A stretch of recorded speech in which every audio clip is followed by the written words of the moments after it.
Pai Hua Fofa, 1 bab 13. Pikiran tidak terpengaruh keadaan. Jiwa tidak berubah mengikuti jodoh. Kalian harus ingat, berhasil atau tidaknya sesuatu hal di dunia ini ditentukan oleh jodoh, bukan kemampuan. Yang paling penting itu jodoh, bukan bisa atau tidaknya hal ini dikerjakan. Jika ingin melakukan sesuatu hal, tidak peduli seberapa besar kerja keras dan kemampuan kamu, tetap tidak bisa menjamin keberhasilan kamu. Karena pahala di dunia ini terbentuk dari banyak jodoh yang tergabung menjadi satu. Kamu memiliki faktor sebab yang ini, baru bisa menjalin jodoh yang ini. Jika satu faktor sebab yang positif dan satu faktor jodoh yang positif bergabung menjadi satu, maka apa yang ingin dikerjakan pasti bisa berhasil. Jadi ingat, apabila ingin mencapai keberhasilan dalam sesuatu hal, pertama-tama yang harus kamu pikirkan kembali dengan seksama adalah, apakah jodoh ini sudah matang? Dan bukan memikirkan, apakah kamu memiliki kekuatan dan kemampuan untuk menyukseskan atau menyelesaikan hal ini? Kita harus selalu mengingat bahwa semua tidak abadi. Di dalam pikiran kita, harus sering mengingat bahwa tidak ada yang kekal di dunia ini, dan semua yang tidak kekal berarti tidak nyata. Dunia ini sebenarnya penuh dengan ketidakkekalan dan ketidakakuan, tiada yang abadi.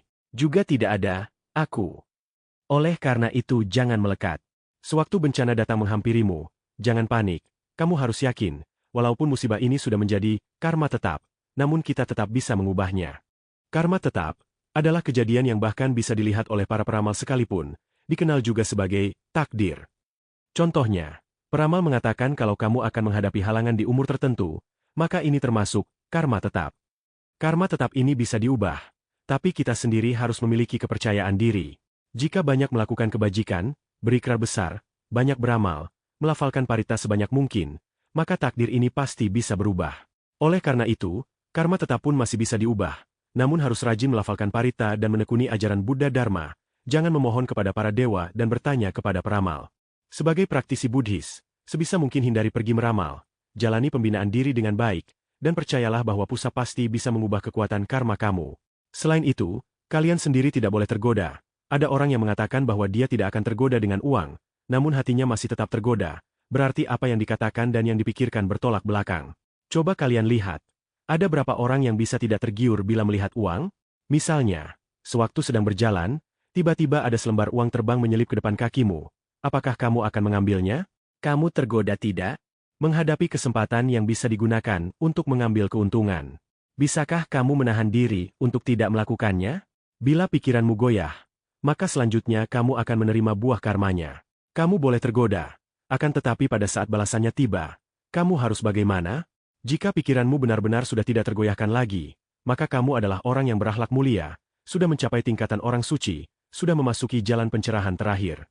Sampai ke tingkat Pak Tipusa, baru bisa bebas dari segala rupa dan bebas dari segala upaya. Karena hanya Pak Tipusa yang benar-benar sudah mencapai ketenangan pikiran dan keteguhan hati. Dia benar-benar sudah tidak tergoyahkan lagi. Oleh karena itu, seorang Buddha pun berasal dari manusia biasa yang mencapai pencerahan sempurna. Proses peningkatan ini semuanya dijalani tahap demi tahap. Seperti orang yang tadinya sangat kikir, sekarang sudah tidak kikir lagi. Yang tadinya tidak mau berdana pada orang lain, sekarang mau berdana. Dengan berdana, kita memerangi ketamakan di dalam kita sendiri. Karena, merelakan, adalah obat terbaik untuk mengobati keserakahan dalam diri kita. Orang yang bisa memberi tidak akan tamak, orang yang tamak tidak rela untuk berdana. Inilah yang dimaksud dengan menggunakan cara yang tepat untuk menghilangkan kekurangan dan sifat buruk di dalam diri sendiri. Tidak peduli seberapa besar perubahan lingkungan di sekitar kita, pikiran kita tidak boleh ikut terpengaruh. Perubahan ini berarti saat ada hal buruk yang terjadi pada tubuh kita atau perubahan yang tidak baik pada lingkungan di sekitar kita. Lalu, bagaimana cara menghapuskan pikiran yang mengganggu dan menjaga agar tetap tidak tergoda? Yang pertama, harus memiliki pandangan yang bijaksana. Memandang segala hal secara bijaksana, yaitu menyadari bahwa segala hal hanya bersifat sementara, tidak abadi. Dengan kebijaksanaan dalam menilai suatu permasalahan, maka kamu akan memperoleh kebijaksanaan. Yang kedua, mengingat penderitaan di alam neraka. Sewaktu kamu akan atau ingin melakukan perbuatan yang tidak baik, maka ingatlah, pada saat hari pembalasan tiba maka kamu akan masuk neraka. Oleh karena itu, kamu harus bisa mengendalikan diri sendiri. Contohnya, jika kamu menipu orang lain, bersikap buruk kepada orang lain, lalu selanjutnya kamu harus mengingat-ingat kembali hukuman apa yang akan diterima di neraka nanti.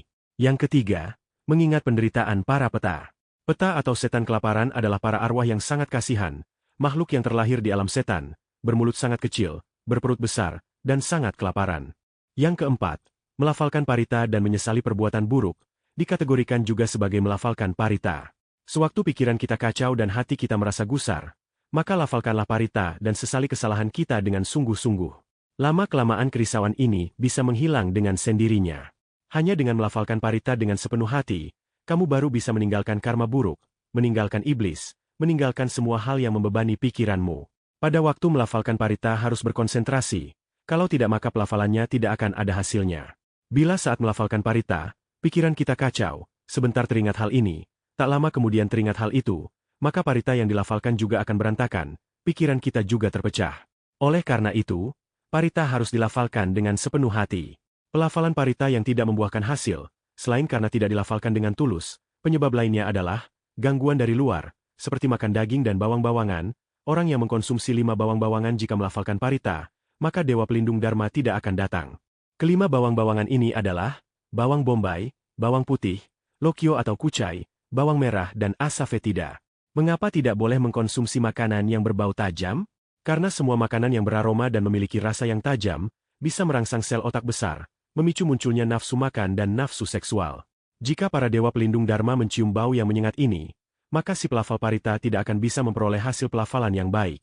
Beberapa faktor yang harus diperhatikan sewaktu melafalkan parita agar memperoleh hasil pelafalan yang baik. 1. Menyatukan pikiran dengan aliran energi. Saat melafalkan parita, pikiran dan aliran energimu harus menyatu. 2. Menyatukan suara dengan medan suara. Pelafalan kamu dan medan aura menjadi satu. 3. Menyatukan tubuh, pikiran, dan medan tubuh. Pikiran dan medan aura kamu harus menyatu. Sewaktu melafalkan parita, menggabungkan ketiga faktor ini,